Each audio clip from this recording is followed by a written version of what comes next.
I'd like to take this opportunity to just talk a little bit more about approximating area. We're getting very close to being able to do some interesting calculus problems. What we need to do now, though, is tie this discussion of area back to the topic of integration that we started in Lesson 6.1. So let's talk about the general case. We've been approximating area with a bunch of rectangles, but it's been a specific number of rectangles, either 5 rectangles or 10 rectangles or 4 rectangles. And a mathematician named Riemann studied this process and basically said it doesn't really matter where we draw the rectangles or what they are. The fact that we have this limiting process where it looks like the more rectangles that we have, the closer we get to the area, is really what's important. So he started with a region and he just started drawing rectangles. And there's a lot of mathematical symbols and language that goes along with this process. But basically, he started drawing rectangles to approximate the area. And then he said, I'm going to make the number of rectangles grow without bound. In other words, go to infinity.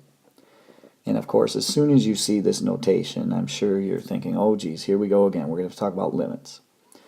And that's true, we are, but limits are an important concept in calculus.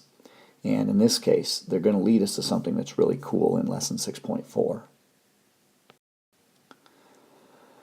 So let me remind you, first of all, that we were approximating area by adding up the function values and then multiplying by our width of our rectangle, which was delta x.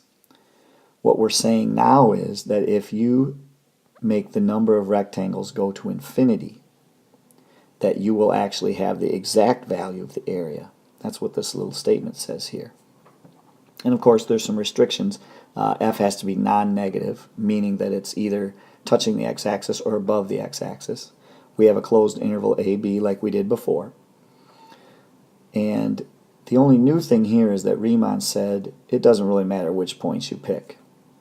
Pick whatever points you want, pick one in each subinterval. We're going to make the number of rectangles go to infinity anyway. And then don't forget that delta x is still b minus a over n. So the really new thing here is that we're going to add up an infinite number of rectangles, which I know sounds almost impossible, but because we have the concept of limits, we can do that. Our focus in this particular lesson has been on a finite number of intervals, rectangles. And right now I just want to tie this idea together. I'm not going to do an example at this time taking the limit. So in lesson 6.1 we learned about indefinite integrals, and we basically defined that to be the antiderivative, right? The general antiderivative with a plus c at the end. Well, we're going to talk now about a new thing called a definite integral. And at this point, there's not a real relationship between the indefinite integral that we worked with in lesson 6.1 and this new thing called a definite integral, except that the notation is going to look similar. I stole this graphic right out of the textbook, and it gives us a definition for this new thing called the definite integral. If we have a continuous function, and if this limit exists, which should look very familiar because it's the same limit I just discussed with you when we talked about finding the area on our curve. If that limit exists, then we're going to introduce a new notation called a definite integral. And that definite integral looks a heck of a lot like the indefinite integrals that we worked with in 6.1. But notice there's two new things. There's this new little b right there at the top of our symbol, and there's a new little a at the bottom. Those have a specific name. The a is called the lower limit of integration, and the b is called the upper limit of integration. So we're basically taking this big long limit expression and we're just writing it in a more concise way. That's all we're doing right now. We're saying if we're going to do this limit and it exists, why not just write it in a brief way? The integral from a to b is the way you say that, of f of x dx. So that's the idea of the definite integral.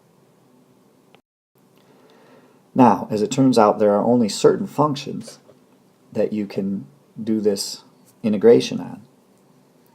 And basically this integrability of a function just points out that if f is continuous on AB, then f is integrable. That is, that the definite integral exists. So basically we're going to be working on continuous functions. Pulled this out of the text and I wanted to explain that in case you were curious as to what it meant and why it was there. It's just telling us that we're going to do this definite integral and it only exists if this function is continuous. So here's the nuts and bolts of this discussion. That limit expression that we showed is really just the area under the curve. So basically what we're saying is this symbol here just stands for this area, right? The area is this definite integral. I haven't really showed you what to do with it yet, but at least we know that that's the limit of all of those rectangles, the infinite number of rectangles. So when we talk about area from this point forward, we'll be talking about definite integrals. Now, one thing we haven't encountered yet is functions that happen to dip below the x-axis. In other words, they're not greater than or equal to 0 on the interval. This presents a problem because when you draw these rectangles, the y value is negative, meaning that these rectangles have a negative area. But the good news is, as you increase the number of rectangles, you're just getting a better approximation of that negative area. So we can extend that idea of the definite integral being the area under the curve if we think of it this way. When our curve goes below the x-axis, we're just going to subtract off those values. So in this case, the definite integral is r1 plus r3 minus r2. That's how we're going to interpret this. That's what this notation means, the integral from a to b of f of x dx. So at this point, we've learned how to approximate area with rectangles, and in this particular brief video, I've introduced the idea that if we take the limit as those number of rectangles go to infinity, in other words, if we have a whole bunch of rectangles and we keep making them smaller and smaller and adding more rectangles, we will actually get the area. And that math has a particular notation which is called the definite integral. When we get to lesson 6.4, we're going to introduce the fundamental theorem of calculus, and it's going to show us what to do with these definite integrals. So in this lesson, your homework assignment focuses on approximating area. This is just sort of an introduction for what's to come in lesson 6.4. Good luck.